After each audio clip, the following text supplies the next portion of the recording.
Pada waktu Nabi Musa itu kan membebaskan masyarakat Israel, lalu dia membelah lautan, terus memindahkan masyarakat Israel yang pada waktu itu jadi budak di tempat tanah yang dijanjikan oleh Tuhan, yaitu tanah Kanaan. Nah, disitulah Israel, dan mereka mengklaim bahwa tanah itu punya mereka. Kalau kita lihat jauh sebelumnya, kalau kita bicara tentang masalah tadi ya, tanah itu milik siapa, sebenarnya kan semua agama pasti mengakui namanya Abraham ya, atau Ibrahim kalau di dalam agama Islam. Sebenarnya Ibrahim tinggalnya juga sudah di situ. Tapi pertanyaannya apakah yang kita bahas ini adalah nation state yang sekarang kan tidak. Sama kayak ada orang bicara tentang Nabi Muhammad itu punya negara. Negaranya apa? Nabi Muhammad tidak tinggal di dalam kasus nation state kayak sekarang. Gitu kan ya. Nah, sama saja ketika kita membahas tentang Israel tadi.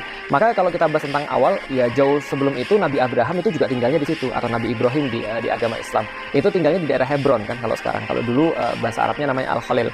Lalu kemudian Abraham atau Ibrahim itu punya anak. Kalau di dalam agama Kristen namanya Ishak dan Ismail, gitu kan ya kalau di dalam agama Islam. Kemudian Ishak nanti punya anak namanya Yakub. Yakub ini nanti punya 12 anak. Nah, itulah dikenal dengan nama Bani Israel. Di dalam kitab suci juga ada Bani Israel kan gitu kan ya. Atau keturunan daripada Israel. Karena Israel ini diambil daripada nama Yakub. Karena Yakub ini bergelar Israel, artinya adalah kekasih Tuhan. Nah, Israel ini punya anak 12, termasuk salah satunya namanya Yusuf. Nah, Yusuf ini nanti akan dibuang oleh saudaranya. Kasus pokoknya singkat cerita, dia nangkring di Mesir, lalu kemudian di Mesir dia menjadi seorang bendaharawan, lalu kemudian penguasa, akhirnya ngajak seluruhnya ke sana. Nah, itu awalnya dari kenapa Ibrahim atau Abraham itu di tanah Palestina yang sekarang, lalu kemudian tiba-tiba ke Mesir, baru kasusnya yang tadi. Baru kasusnya kemudian membawa orang masuk ke sana. Jadi Yusuf dan kemudian seluruh keluarganya itu ada di Mesir semenjak zaman itu.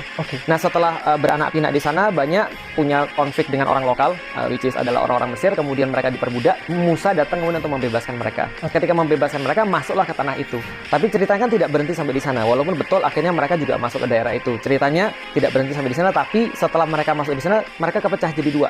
Ada kerajaan utara, ada kerajaan selatan. Utara dinamakan kerajaan Israel, selatan dibawa kerajaan namanya kerajaan Yehuda, dan seterusnya. Akhirnya mereka ditaklukkan lagi sama kerajaan Assyria, lalu kerajaan Babilonia nyusul, lalu ditaklukkan lagi sama segala macam, termasuk Romawi, Yunani, Romawi. Tapi yang paling parah kan ketika ditaklukkan Babilonia ya, mereka diambil semua, lalu kemudian di Exodus pergi ke Babilonia untuk jadi budak juga di sana. Lagi.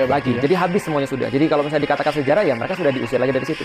Berarti mereka sudah nempatin tempat itu, apa yang dijanjikan Tuhan, pergi ke sana, lalu dijajah sana sini, akhirnya dimusnahkan, hilang dari tempat di sana, hilang dari sana. Lalu siapa yang tinggal di tempat itu? Yang terakhir adalah Romawi. Makanya menarik tuh kalau tadi ada yang datang katanya dari Aelia ya. Namanya dulu wilayah itu adalah Aelia Capitolina.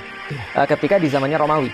Orang-orang Muslim memanggilnya Ilia atau Aelia Capitolina. Itulah kemudian yang kita kenal sebagai tempat yang dijadikan ibu kota oleh Bizantium nantinya, Yerusalem itu sebagai tempat beribadah.